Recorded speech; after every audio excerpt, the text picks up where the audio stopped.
สบายดีตามเคยเนาะมื้อนี้จะมาทุกคนเนี่ยมาเบิ่งบรรยากาศส้มสวนสหายชาวนาของคนบ้านนอกบ้านนานี่ล่ะนี่เป็นน้ำห้วยหองน้ำไหลบ่เคยขาดเนาะอันนี้จะเป็นสวนมะเขือปลูกหลายอยู่ประมาณ10-20ต้นนี่ล่ะ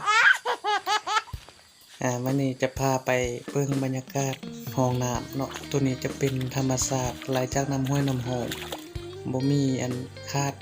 มันจะไหลแบบนี้เป็นประจำบ่ว่าจะฤดูใดก็ตามมีน้ำปกติขึ้นมาจะพาไปเบิ่งนี่เป็น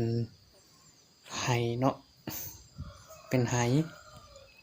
ที่ว่าได้เฮ็ดทุกอยู่ทุกปีหั่นแหละเฮ็ดกินโอ้ตอนนั้นมีตู้โอเคเดี๋ยวพาไปเบิ่งไ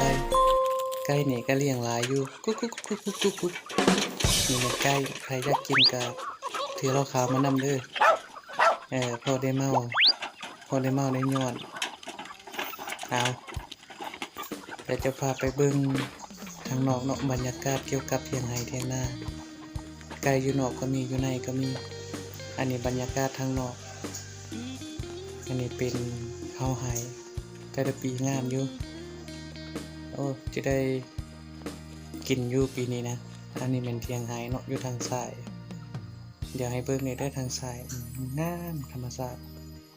บรรยากาศดี